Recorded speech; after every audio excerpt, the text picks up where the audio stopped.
انسان کی زندگی میں کچھ چیزیں ایسی ہوتی ہیں جن کے بغیر زندگی گزر نہیں سکتی۔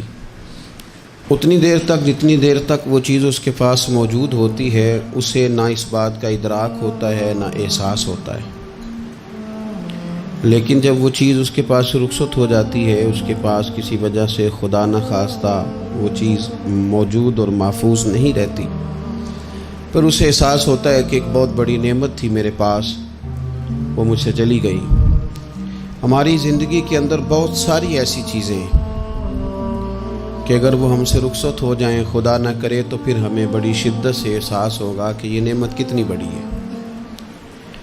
آپ قوس و قزح کے رنگ دیکھتے ہیں، دھوپ اور چھاؤں میں لوگوں کے چہروں کو ملاحظہ کرتے ہیں، آپ اپنے بچوں کو محبت کی نظر سے دیکھ کر دل کو ٹھنڈا کرتے ہیں، آپ اپنے ماں باپ کو محبت کی نظر سے دیکھ کر کامل حج کا ثواب حاصل کرتے ہیں، قرآن مجید کی زیارت کر کے آپ اپنے دل میں بہت سارا سرور محسوس کرتے ہیں، لیکن یہ ساری نعمتیں اتنی دیر تک آپ کے پاس ہیں جب تک آپ کے پاس آنکھ کی نعمت موجود ہے۔ اگر یہ رخصت ہو جاتی ہے نا، اگرچہ اتنی ساری نعمتوں میں یہ ایک نعمت ہے، لیکن آپ آنکھ نہیں ہے تو آپ کو تو اپنوں کا احساس بھی نہیں، آپ تو اپنوں کے چہرے بھی دیکھ نہیں پائے۔ کوئی بھی نعمت جو آپ کے پاس ہے، آپ کبھی محسوس کریں کہ اگر اس نعمت کا وجود ہمارے پاس نہ ہوتا تو ہماری کیفیت کیا ہوتی۔ یہ سانس ہے، ہم دو دفعہ سانس کا استعمال کرتے، ایک دفعہ اندر جاتی ہے اور ایک دفعہ باہر آتی ہے۔ اگر اندر نہ جائے تو بھی مسئلہ ہے، چلی گئی ہے لوٹ کر باہر نہ آئے تو بھی بہت بڑی مشکل ہے۔ تو اس کا اندر اور باہر جانا یہ زندگی کا احساس ہے۔ اگر کبھی سانس اکھڑنے لگے اور آپ کے سینے میں آپ کی سانس اٹکنے لگے تو ایک بہت بڑی تشویش ہے، ایک بہت بڑی آکسیجن ہے، پوری طرح سے انسان کو قید کر دیا جاتا ہے، اور وہ کہتا ہے کہ میرا تو سارا وجود سلامت ہے، ہاتھ کام کر رہے ہیں، پیر کام کر رہے ہیں، آنکھیں کام کر رہی ہیں، زبان کام کر رہی ہے، سب کچھ ٹھیک ہے، صرف سانس اکھڑ گئی ہے۔ تو انسان محسوس کرتا ہے کہ یہ ساری چیزیں سلامت ہونے کے باوجود میرے کسی کام کی نہیں۔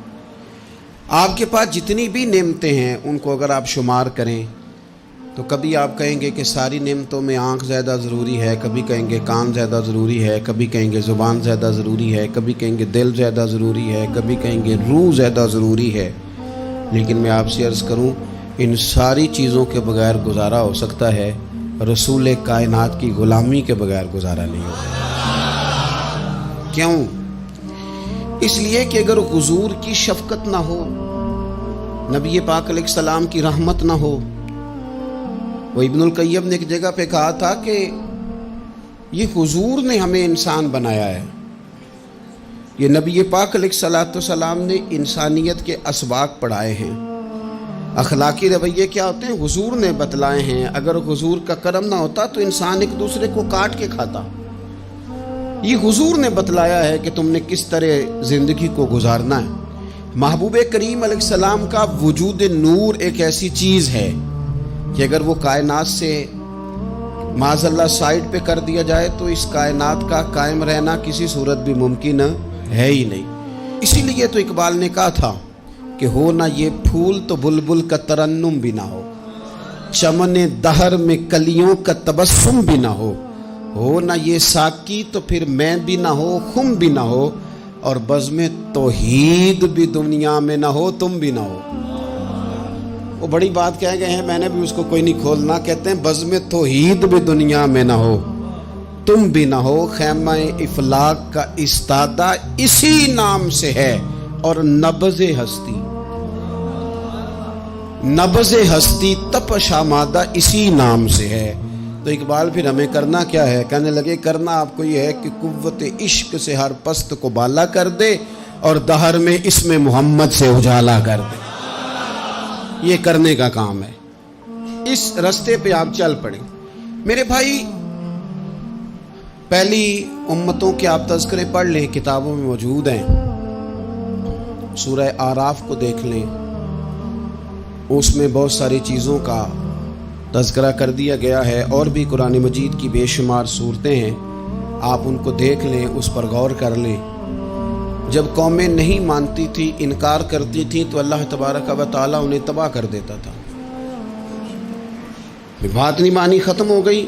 ایک مقصد ہے نا جس کے لیے کسی چیز کو بنایا گیا ہے، تو مقصد تخلیق انسانیت کیا ہے کہ وما خلقت الجن والانس الا لیعبدون، جنوں اور انسانوں کو اللہ نے اپنی عبادت کے لیے پیدا کیا، اور ان کو جب عبادت کی دعوت دی گئی، جب انہیں پیغام دیا گیا اللہ تعالیٰ کی توحید کا، انہوں نے نہیں مانا، تو جس مقصد کے لیے بنایا تھا جب اس طرف ہی نہیں آئے۔ یہ پنکھا لگایا جاتا نا ہوا کے لیے، تو اگر پنکھا ہوا نہ دے تو اس کا کوئی چھت پہ کام ہے، اس کو اتار کے تو آپ سکریب والے کے پاس بھیج دیں گے، بھی ختم ہو گئی بات۔ تو مقصد جو تھا نا اللہ کی عبادت تھی، تو جب قومیں اللہ کی عبادت کی طرف نہیں آئیں تو اللہ نے انہیں تباہ کر دیا اور صفحہ ہستی سے مٹا دیا۔ اللہ تعالیٰ کے پیارے محبوب علیہ السلام نے کفار مکہ کو، قریش کو، عالم عرب کو، عالم انسانیت کو دعوت دی، وداعیا الی اللہ باذنہ وسراجا منیرا۔ اس منصب پر فائز ہو کر حضور نے دعوت دی۔ جب انہوں نے دعوت کا انکار کیا، حضور نے انہیں عذاب سے ڈرایا، اللہ کے عذاب سے، چونکہ حضور نذیر ہیں۔ انہوں نے یہ کہا کہ اگر آپ کہتے ہیں نا کہ ہم پر عذاب آئے گا تو پھر آپ وہ عذاب لے آئیں، ہم پہ آئے۔ جب کوئی آدمی منہ سے تباہی مانگے، جب کوئی شخص اپنے منہ سے یہ کہے کہ کر لیں جو ہوتا ہے معاذ اللہ، تو اگر تو سامنے والا کمزور ہو تو شاید وہ کچھ نہ کر سکے، لیکن یاد رکھنا کئی دفعہ کمزور ہوتا ہے تو کچھ نہیں کرتا، تو کئی دفعہ مہربان بڑا ہوتا ہے، رحمان اور رحیم کئی دفعہ کرم نوازی کرتا ہے۔ جب انہوں نے کہا نا کہ لائیں وہ عذاب ہے محبوب جس کا آپ وعدہ کرتے ہیں، تو اللہ نے کیا فرمایا؟ فرمایا وما کان اللہ لیعذبہم وانت فیہم۔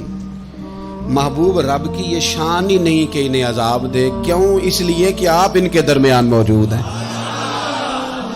اے محبوب علیہ الصلوۃ والسلام، اللہ کی یہ شان نہیں کہ انہیں عذاب دے اس حال میں کہ آپ ان کے درمیان موجود ہیں۔ آپ میری بات کو سمجھیں گے، غور کریں گے کہ کافروں کے درمیان اگر حضور موجود ہوں تو عذاب نہیں آتا، تو قیامت میں جب حضور مومنوں کے بیچ موجود ہوں گے، مجھے کہہ لینے دو نا کہ اساں جہاں گناہیاں دا جدوں اعمال نامہ پھرول ہوئے، پھر ذرے ذرے نے سامنے آ جانا ہے، جو جو منہ تھی بولیا بول ہوئے، اساں بھی کول حضور دے بیٹھ رہنا ہے، لکھ عمل ترکڑی تول ہوئے، او دے کولوں بھی رب نے حساب لینا ہے جیڑا بیٹھا ہی محمد دے کول ہو صلی اللہ تعالی علیہ وسلم، او دے کولوں بھی رب نے حساب لینا ہے جیڑا بیٹھا ہی محمد دے کول ہوئے، جس کو کہتے ہیں قیامت حشر، جس کا نام ہے، جس کو کہتے ہیں قیامت حشر، جس کا نام ہے۔ تیرے دیوانوں کے لیے وہ دن تو جشن عام ہے، زیارت ہوگی نا حضور کی، تیرے دیوانوں کے لیے وہ دن تو جشن۔ اور ایک شاعر نے اور بات کھول دی، کہنے لگا ہر نظر کانپ اٹھے گی محشر کے دن، خوف سے ہر کلیجہ دہل جائے گا۔ اچھا جی پھر کیا ہوگا؟ ہر نظر کانپ اٹھے گی محشر کے دن، آنکھیں پھڑ پھڑائیں گی، کانپیں گی اور کلیجے پھٹیں گے۔ منظر ہی ایسا ہوگا، انسان اپنے پسینے میں ڈبکیاں کھا رہا ہے، حساب کا وقت آ گیا ہے اور سورج سوا نیزے پہ ہے، زمین دہک رہی ہے، تو کہنے لگے ہر نظر کانپ اٹھے گی محشر کے دن، خوف سے ہر کلیجہ دہل جائے گا، پھر اوڑھ کر کالی کملی وہ آ جائیں گے، پھر اوڑھ کر کالی کملی وہ آ جائیں گے، پھر اوڑھ کر کالی کملی وہ آ جائیں گے، ہر نظر کانپ اٹھے گی محشر کے دن، خوف سے ہر کلیجہ دہل جائے گا، پھر اوڑھ کر کالی کملی وہ آ جائیں گے، سارے محشر کا نقشہ بدل جائے گا۔ میرے عزیز، حضور کے بغیر گزارا، نبی کریم کے بغیر کوئی چارہ، ہمارا کوئی سہارا ہی نہیں حضور کے بغیر، ہم کدھر جائیں سوائے محبوب کے۔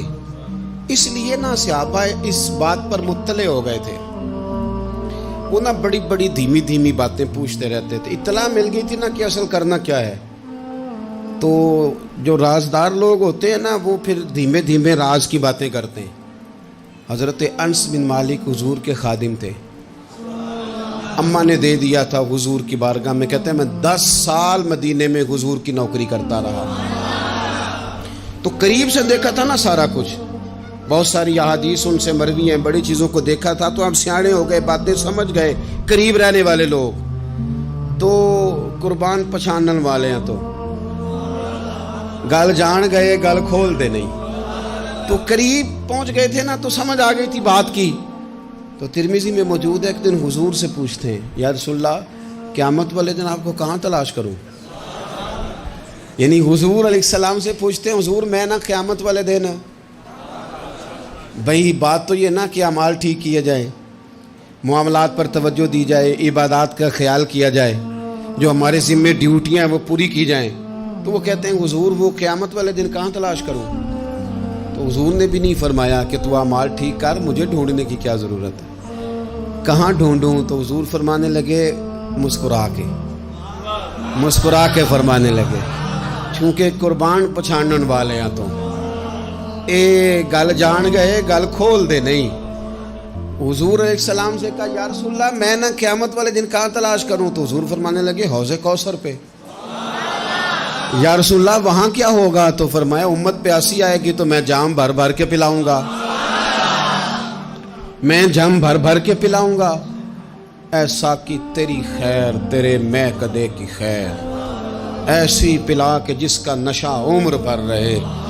اور ایک نے کہا تھا کہ طیبہ سے منگائی جاتی ہے, سینوں میں رچائی جاتی ہے, توحید کی میں پیالوں سے نہیں نظروں سے پلائی جاتی ہے.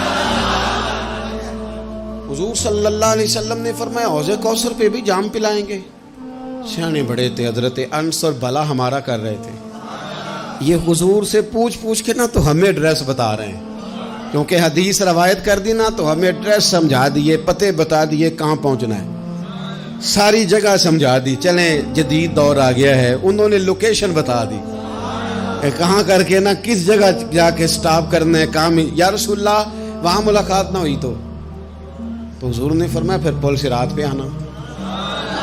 یا رسول اللہ وہاں کیا ہوگا. فرمایا امت گزر رہی ہوگی اور میں دعائیں مانگ رہا ہوں گا, رب سلم امتی رب سلم امتی, یا اللہ میری امت کو سلامتی سے گزار دے. تو وہاں آ جانا, میں دعائیں وہاں مل جاؤں گا. قربان جائیں. فاضل بریلوی بول پڑے, کہنے لگے خدا کی رضا چاہتے ہیں دو عالم, خدا چاہتا ہے رضائے محمد. اجابت کا جوڑا عنایت کا سہرا, دلہن بن کے نکلی دعائے محمد. اجابت نے جھک کر گلے سے لگایا بڑی ناز سے جب دعائے محمد. رضا اب پل سے وجد کرتے گزریے کہ ہے رب سلم دعائے محمد صلی اللہ.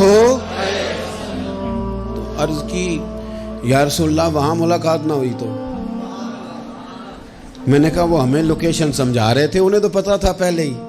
ایک قربان پچھانن والے ہیں, تو ایک گل جان گئے گل کھول دے نہیں. تو وہاں نہ ملاقات ہوئی تو حضور نے فرمایا پھر میزان عمل پہ آنا. یا رسول اللہ وہاں کیا ہوگا. فرمایا امت کے عمل تول رہے ہوں گے اور میں ان کے لیے دعائیں کر رہا ہوں گا. میں نہیں جا سکا کبھی بچوں کے ساتھ پیپر دلوانے, استاد کو اجازت نہیں دیتے, کہتے ایگزامینر اور آئے گا کوئی, جس نے پڑھایا ہو اسے اجازت نہیں کہ تو جا. ابا جی کو اجازت نہیں ہوتی کہ وہ ایگزامینیشن ہال میں جائے, وہاں تو کوئی اور لوگ آتے ہیں. یہ بھی عجیب سبق ہے نا کائنات کا کہ سارے تعلیم و تربیت کے اسباق بھی حضور پڑھائیں,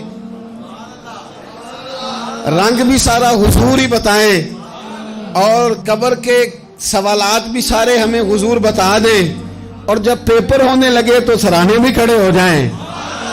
تو پھر کہہ لینا ایک دفعہ پھر کہ وہ دے کولوں کی رب نے حساب لینا, جیڑا بیٹھا ہی محمد دے کول, وہ دے کولوں کی رب نے حساب لینا. میرے عزیز ہمارا گزارا نہیں حضور کے بغیر. لوگ اصل میں نا ہمارا مسئلہ نہیں سمجھتے, ہمارا مسئلہ کچھ اور ہے. لوگ ہمیں نا بلا وجہ پریشان کرتے ہیں, کبھی جھنڈے سے, کبھی ڈنڈے سے, کبھی جھنڈی سے, کبھی کسی شے سے, کبھی کسی شے سے. کبھی کہتے ہیں وہ نعت اونچی پڑھ لی, کبھی کہتے ہیں سلام اونچا پڑھ لیا, کبھی کہتے ہیں وہ جھنڈیاں لگا دیں. میں نے کہا آپ کی بات بھی ٹھیک ہے, پر ہمارا مسئلہ تو سمجھو نا, ہمارا گزارا نہیں نا بھائی. جو کسے دا عاشق ہووے او گل اسے دی, 100 مکر بہانے کر کے میں پوچھے میاں صاحب نو مزار تے جا کے کہ مکر کرنے ٹھیک نے؟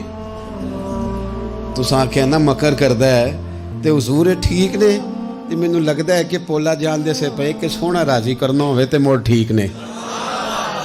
حضور نے ایک دن کہا تھا، حضرت ابو سعید خدری نے کہا یا رسول اللہ آپ قرآن پاک کی تلاوت کر رہے تھے، قرآن پاک بڑا سونا پڑھتے تھے نا، تو نبی کریم نے سن لیا، اب کیا کریں دلیل دیں گے تو بات مضبوط ہو جائے گی۔ حضور نے سن لیا تو بعد میں فرمایا ابو سعید تو بڑا سونا قرآن پڑھتا ہے، رب کے علاوہ کسی کو دکھا کے عبادت کرنی جائز ہے؟ حضرت ابو سعید خدری کہنے لگے سن رہے ہیں، مجھے پتہ نہیں تھا آپ سن رہے ہیں، ورنہ میں نے تو اور بنا بنا کے پڑھنا تھا۔ اب تو مان جاؤ نا، جو کسے دا عاشق ہوے گل اسے دی کرد ہے، 100 مکر بہانے کر کے، 100 مکر بہانے کر کے او دے مرنے مرد ہے۔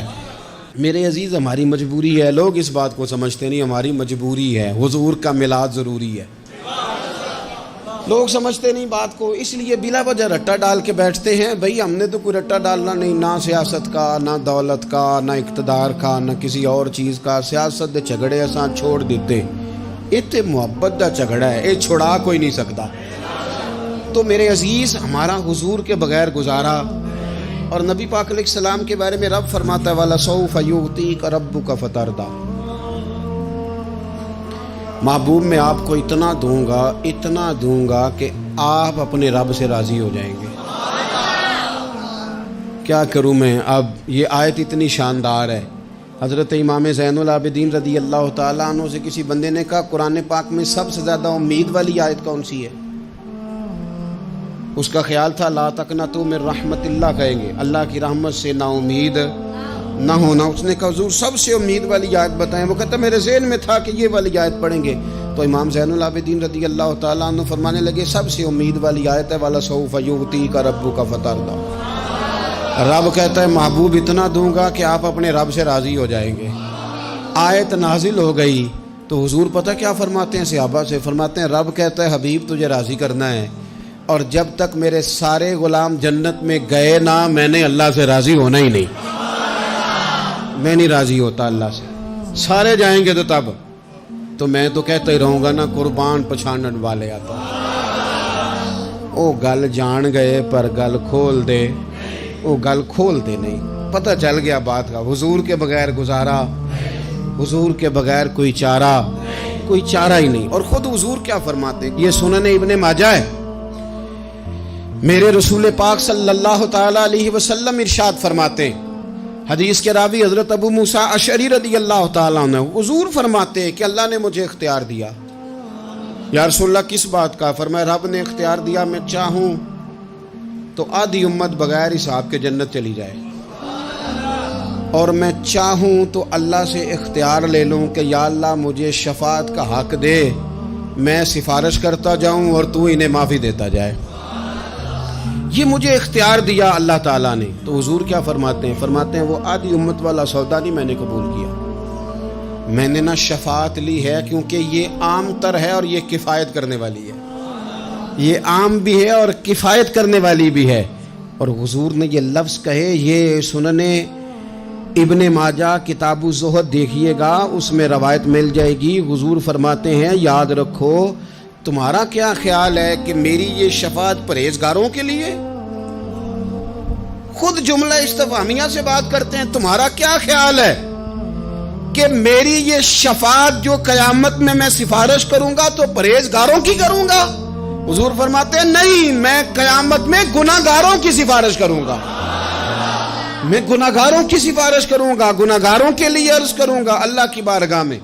کچھ دن پہلے میں کہیں پڑھ رہا تھا کسی کا مضمون، اس نے تشبیہ کس طرح کی دی ہے مجھے پتہ نہیں، لیکن لکھ دی بات، کہنے لگے ایک وکیل ہوتا ہے ایک شفیع ہوتا ہے، ایک وکیل ہوتا ہے ایک، حضور وکیل نہیں ہمارے، حضور ہمارے شفیع ہیں، شفاعت کرنے والے ہیں۔ وکیل یہ کہتا ہے جج صاحب سے کہ یہ جس کا میں وکیل ہوں نا، اس نے نا غلطی کوئی نہیں کی، اسے معاف کر دیں۔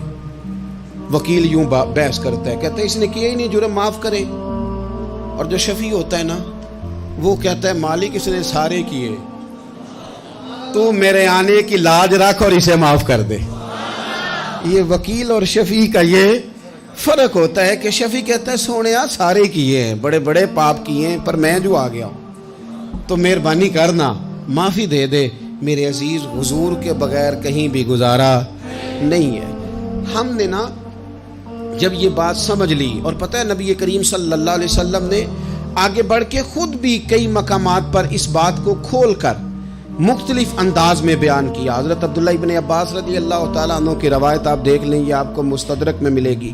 حضور صلی اللہ علیہ وسلم فرماتے ہیں قیامت کے دن اللہ تعالیٰ انبیاء کے لیے نور کے ممبر بچھائے گا، ہر نبی ممبر پہ بیٹھ جائے گا، ہر پیغمبر علیہ السلام اپنے ممبر پہ جلوہ فروز ہو جائیں گے، ہر پیغمبر۔ لیکن حضور فرماتے ہیں میرا ممبر خالی ہوگا۔ یا رسول اللہ صلی اللہ تعالیٰ علیہ وسلم آپ کا ممبر کیوں خالی ہوگا؟ حضور فرماتے ہیں میں ممبر چھوڑ کے رب کی بارگاہ میں کھڑا ہو جاؤں گا، اور اس ڈر سے کھڑا ہو جاؤں گا کہیں ایسا نہ ہو کہ میں جنت میں چلا جاؤں اور میری امت رہ جائے۔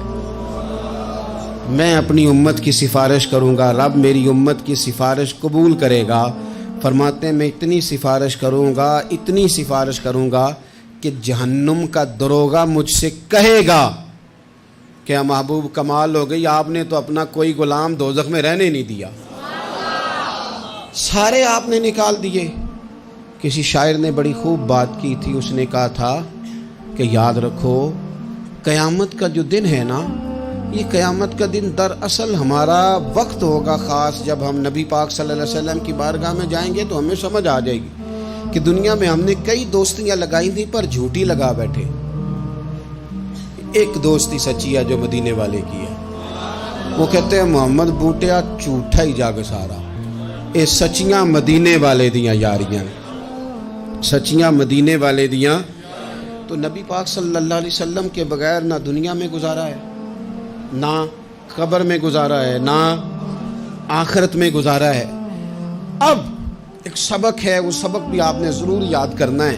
جس شخصیت کے بغیر ہمارا گزارا نہیں، نہ قبر میں، نہ حشر میں، نہ پل صراط پہ، نہ میزان عمل میں، نہ حوض کوثر پہ، تو ہمارا ان کے بغیر دنیا داری میں گزارا کیسے ہو جاتا ہے؟